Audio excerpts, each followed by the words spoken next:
Welcome to The Explainer. So, how is it possible that when one politician cleans up a city, it's called civic pride, but when another does the exact same thing, they're accused of staging a coup? It's a wild difference, right? Well, today, we're diving into the power of what's called political framing, and we're going to see how, a lot of the time, everything really does depend on who's holding the broom. Okay, so here's our roadmap.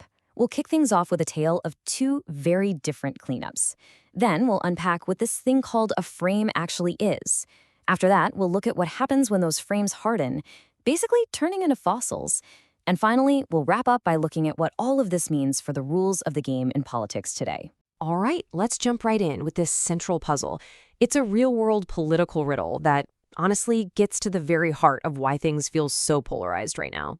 So just take a look at this. On one side, you've got Governor Gavin Newsom cleaning up San Francisco back in 2023 for a big global summit.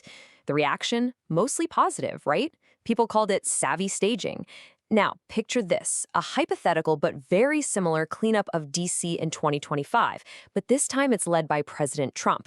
The predicted label for that? Something like a coup or urban martial law. Totally different. I mean, it's the same broom, right? The same goal, making a city look good. So why on earth do we get these two completely opposite reactions? What could possibly explain such a huge gap in how people see the exact same thing? And here's the thing, this isn't a new phenomenon at all. If you look back, this has been happening for a while. Remember Rudy Giuliani's broken windows policing in New York back in the 90s? At the exact same time, it was being praised for cleaning up the city and condemned for how it was done. It just goes to show you, the politics of public space has always been a battleground of perception. Okay, so the answer clearly isn't in the act of cleaning itself. It's gotta be something else. Something deeper, more powerful, that's shaping how we see things before we even get to the facts. And that something is what experts call the frame. So what exactly is a frame? Well, think of it like a pair of glasses. It's the lens you're already wearing when you look at a news story. It's this pre-existing narrative in your head that highlights certain facts over others. And this is the really important part. It basically decides for you what motives you think the person has. The pollster Frank Luntz had this famous line that just nails it. It's not what you say, it's what they hear. And that's it right there. The audience's frame, what they already believe about someone, colors literally everything that person says or does. Okay, let's really break this down using our example.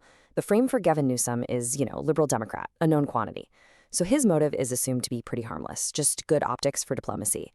The action is seen as just a temporary cleanup. But now look at the frame for Donald Trump. Dangerous outsider. Through that lens, the exact same action gets a totally different motive.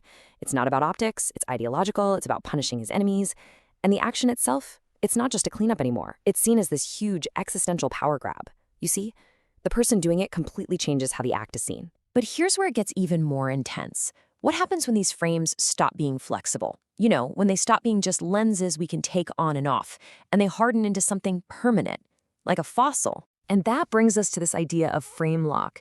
Think of it as the point of no return.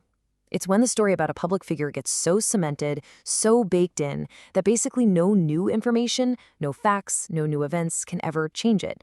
Minds are made up. Period. And this quote just says it all, doesn't it? Once a frame locks, facts bounce off like hail on a tin roof. It's such a perfect image. The facts can be pouring down, totally clear and objective, but they just bing, bing, bing, bounce right off. They can't get through that narrative. So what does this actually mean in the real world? Well, the effects are huge. When someone is frame locked, their opponents will never see anything they do as legitimate.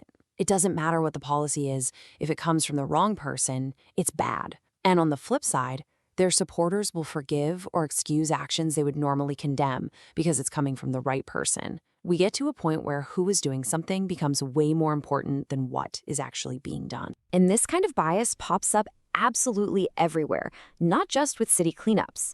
The article points to immigration, which is a perfect example. A politician could state a policy goal, and depending on who they are, that exact same goal can be framed by news outlets to sound either totally reasonable or completely extreme. It all depends on the pre-existing story about that politician. Okay, so what's the big picture? What are the real stakes here? Why should we care about all this stuff like framing and frame lock? What does it all mean? Well, the author argues that what we end up with is a system that has two completely different sets of rules. Legitimacy isn't about the process anymore, about following the rules or what you actually did. It becomes entirely tribal. It's about who you are. Your actions get the stamp of legitimate or illegitimate based on one thing and one thing only: which team you play for. And that leaves us with a really powerful, kind of chilling final question. If legitimacy really is just tribal now, if one side's hero is automatically the other side's villain no matter what they do, then what is that next broom actually for? Is it for cleaning?